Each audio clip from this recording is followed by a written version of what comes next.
짐 심발라의 우리의 수단에 너무 의존하지 않는가요?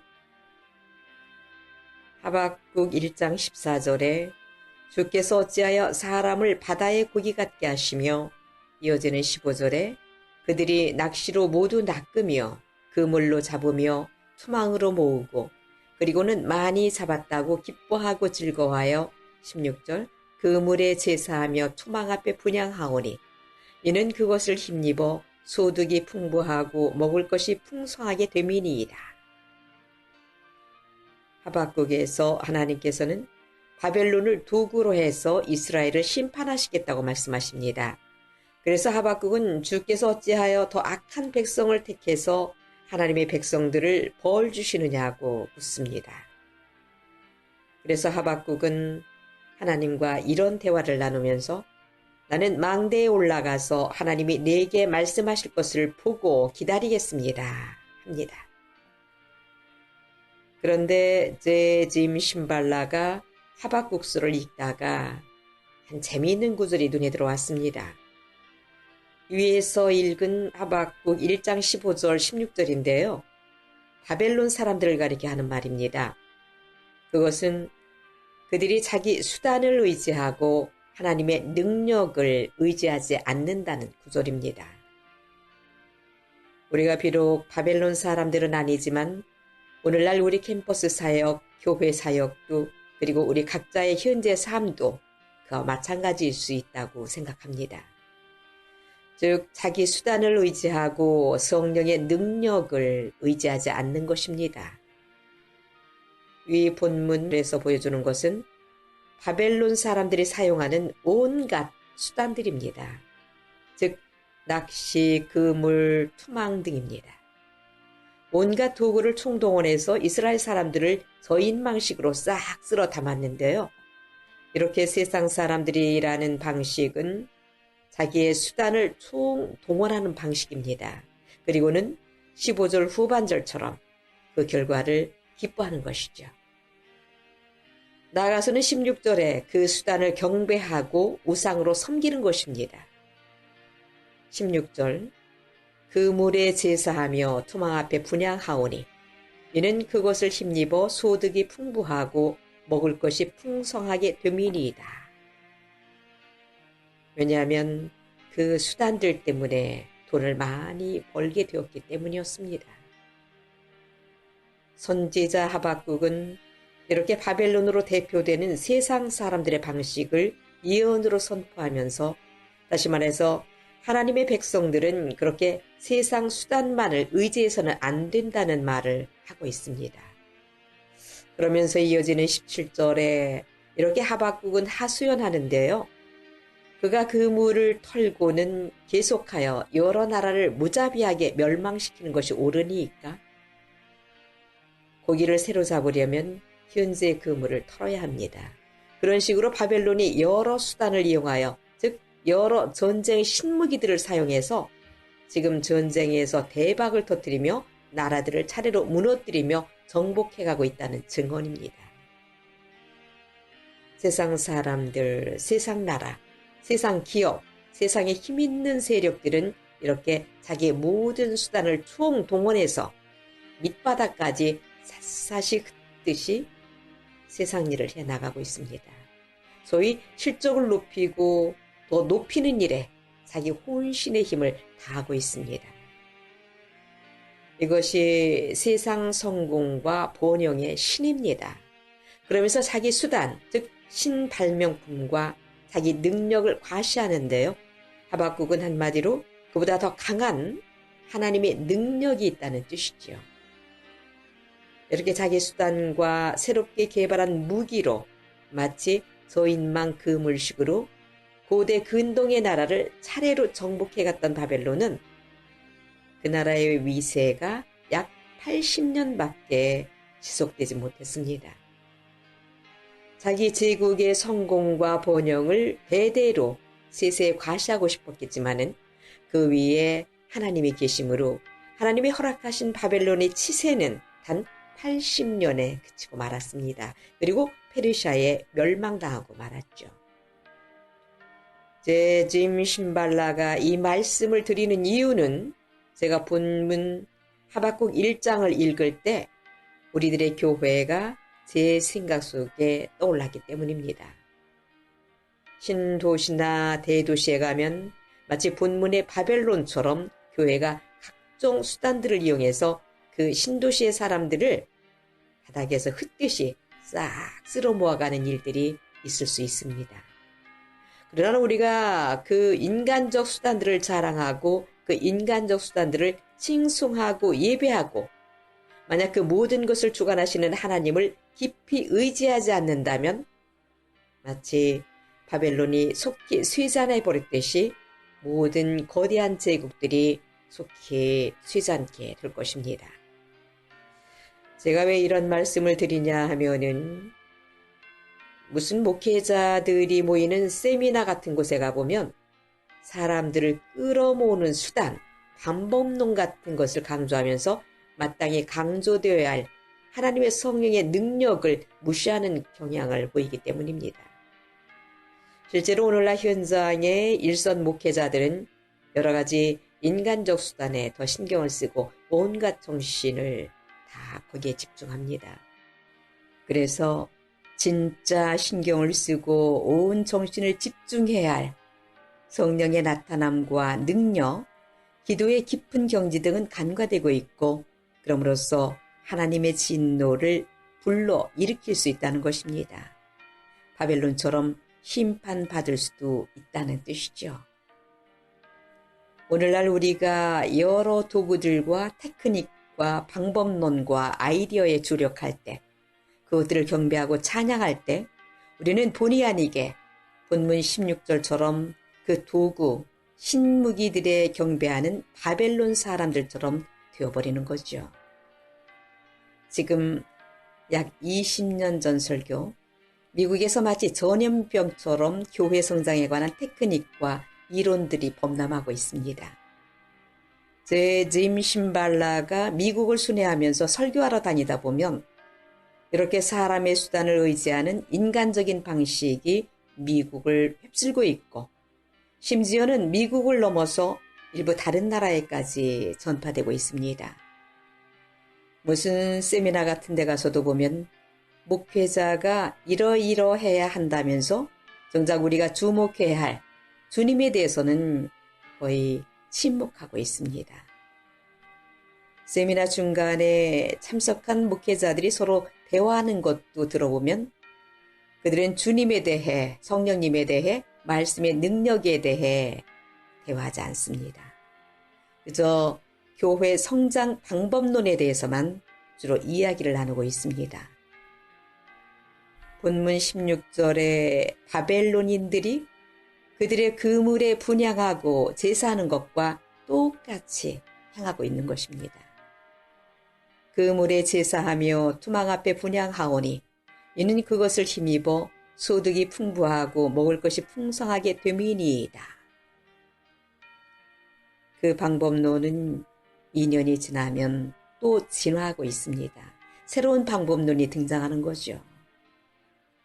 그래서 교회가 구령에 대한 진지한 열정이 사라지고 하나님을 경외함과 경외함으로 섬기기, 성령의 능력을 의지하기 등의 교회의 고유의 색채들이 점점 더 변질되어 감으로써 또한 거기서 실망하고 낙심하는 성도들도 늘어나고 있는 현실입니다. 파워포인트 등 영상물이 교회와 예배에 유용한 것도 사실이지만 그것이 하나님을 경외함과 예배의 모든 순서 중에 가장 중요한 시간이 되어서는 안 되는 것입니다. 그런 새로운 시도들이 현대인들에게 반짝 관심을 끌 수 있는 어떤 효과가 있을지 모르지만 교회가 기독교 신앙의 본질을 등한시하고 여러 새로운 방법론에 매달릴 때 그게 길면 2년입니다. 2년만 지나면 사람들은 식상해서 또 등을 돌리고 떠나가는 것입니다. 교회는 언제나 하나님 중심으로 그게 현재는 고리타분할지 모르나 신앙 중심으로 방향을 잡아갈 때 그 교회는 꾸준히 오래 지속될 것입니다. 그리고 목회자들이 온 교회의 비전을 선포하는 것도 목회 방법론적 비전, 교회 성장 측면의 비전 선포는 별로 바람직하지 못하다고 봅니다. 신앙의 내면적 본질을 추구하는 비전을 제시하는 것이 더 바람직할 것입니다. 한창 교회 성장하기 유행할 때는 너도 나도 성장 측면의 비전을 제시했지만 이제는 성경이 가르치는 바대로 성숙적 측면의 비전을 제시해야 할 것입니다. 성숙이 빠진 성장은 우리가 잘 쓰는 말대로 거품이니까요. 거품은 시간이 지나면 언젠가는 꺼져버립니다. 잠시는 부풀어 오르지만 결국은 꺼져버립니다. 형제자매 여러분, 시스템을 아무리 잘 갖추어도 결국 거품은 꺼져버릴 것입니다. 교회는 시스템이 필요하지만 본질은 아닙니다. 유용한 방법론도 반짝 효과는 나겠지만 시간이 지나면 그 반짝 효과도 점점 어두워지는 것입니다. 교회가 본질적인 신앙을 등한시할 때 기도회를 모여도 예배로 모여도 항상 냉랭합니다. 싸늘합니다. 무기력합니다.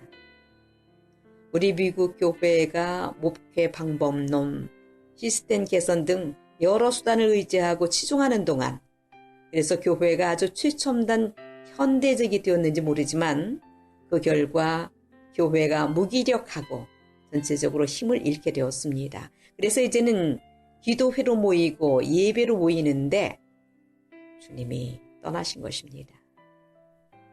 교회 건물도 열심히 짓고 증축해서 현대식으로 다 갖췄는데 꼭 있어야 할 하나님의 영광이 교회에 별로 나타나지 않고 있습니다.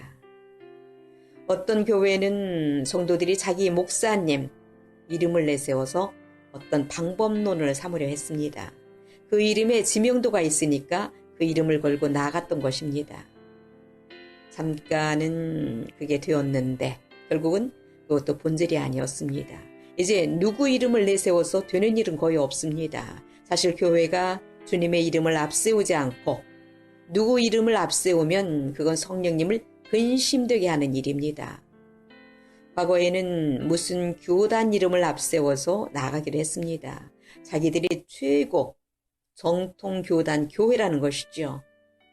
이게 교만으로 오히려 역효과가 났습니다. 그런 수단들을 의지하지 말고 복음과 성령의 능력으로 정면 승부를 걸어야 할 것입니다. 지금은 교회 이름을 앞세워 나가려는 시도가 있을 수 있습니다. 아파트나 회사 이름에 가치가 있듯이 교회 이름에도 가치가 있어서 그 이름을 걸고 그 교회 지교회로 나가면 반짝 효과는 있습니다. 그런 게 효과가 전혀 없지는 않지만 다 반짝 효과라는 것입니다. 복음, 말씀, 기도, 구령의 진지한 열정, 하나님의 영광 이게 결여되면 그 반짝 효과는 길면 2, 3년이라는 거죠. 그런데도 여전히 못 깨달을 수 있습니다. 한 방법론이 안 되면 다른 방법론을 찾고 한 지역에서 안 되면 다른 지역을 찾아가고 있습니다. 나중에 하다 안 되면 교회를 매물로 팔려고 내놓게 되죠. 성물을 다 포함해서요. 신앙의 본질을 추구하지 않으면 뭘 해도 다 안 된다는 것입니다. 그런데 그게 또 1, 2년 만에 획득되는 것도 아니거든요. 목회자 자신이 먼저 영적으로 성숙되어져야 합니다. 정말 영혼구원에 대한 진지한 관심이 들어야 되고 하나님의 임재와 영광을 늘 사모하는 준성자가 되어야 하는 거죠. 그런 분은 반대로 뭘 해도 된다는 거죠. 아무리 여건이 안 좋아도요. 그러니까 성경 한 권만 들고 금식을 하든지 능력을 받든지 목회자가 완전히 새 사람으로 변해야 된다는 것입니다. 그런 어떤 레디컬한 변화의 순간이 있어야 되고 그러나 그 순간만, 그 체험만 있어서는 안 되고 그 이후로 마치 거북이 걸음 같지만 꾸준히 영적인 성장이 있어야 되는 거죠. 현실적으로 목회 행정에 너무 바쁜 나머지 그렇게 경건의 훈련을 쌓아갈 시간과 여건이 안 되는 면이 있지만요. 토끼처럼 빨리 가려고 하면 결국 못 가게 되고 늘 다시 시작하게 되고, 비록 거북이처럼 느리지만 기도와 말씀으로 자기 경건의 훈련을 쌓아가며 자기 스스로 그리스도의 제자가 될 때 그는 다른 제자를 만들 수 있을 것입니다. 그럴 만한 실력이 있으니까요. 그리고 많이 배운 사람들, 똑똑하신 분들은 특히 명심하실 사항은 자기 지식과 똑똑함 때문에 그걸 스스로 자랑하고 또한 칭송을 받다 보면 그건 역시 하나의 수단이 되어서 성령님을 근심하게 할 수 있습니다. 자기가 바리새인적인 의의를 가졌다고 자랑하는 사람도 마찬가지고요. 그리고 자기가 회사에서 출세했다는 분들도 대기업의 이사급이거나 법조인, 교수, 억대 연봉자, 이런 분들도 자기 지위에서 오는 존경과 자랑 때문에 성령님을 근심하게 할 수도 있습니다. 이런 분들에게 말씀, 기도, 하나님의 영광, 임재, 회개, 이런 게 거의 안 나타납니다. 그래서 하나님은 종종 우리에게 환난을 주셔서 우리를 결국 낮추어서 쓰시긴 하지만요. 그래서 보통은 절박한 낭떠러지에 처한 사람, 완전히 밑바닥에 내려간 사람을 통해서 하나님은 일하시는 경우가 많습니다. 왜냐하면 그들은 진실로 자기 수단을 의지하지 않고 주님만 간절히 의지하기 때문입니다. 그들은 자기가 의지할 만한 수단이 물질, 건강, 경력, 인맥, 이런 게 아예 깡그리 없으니까요. 그래서 완전히 맨손으로 맨바닥에 헤딩하는 심정으로 뭘 하는데 신기하게 거기에 하나님의 성령의 역사가 임하시고 부어줘서 무슨 일이 되어지는 경우가 참 많습니다. 진정한 사역은 이렇게 해서 출발하는 경우가 참 많습니다. 자, 이제 오늘 우리는 나 자신을 겸허하게 돌아봅시다. 나는 무엇을 의지하고 있습니까? 위에서 우리가 주님 한 분만 간절히 의지하지 못하게 하는 여러 수단들을 살펴봤습니다. 그런 그물, 낚시, 투망들을 다 내어버리고 그게 반짝 효과는 있지만 2, 3년 지나면 다 도루묵입니다. 오직 주님 말씀, 기도, 영광, 임재, 구령에 진지한 관심을 사모하고 의지해서 비록 거북이처럼 느리더라도 나 자신이 먼저 그리스도의 제자로 성숙해 가는 가운데 나를 따르는 성도들에게 똑같은 본받음이 생길 줄 믿습니다. 그래서 반석 위에 든든히 세워질 줄 믿습니다. 아멘.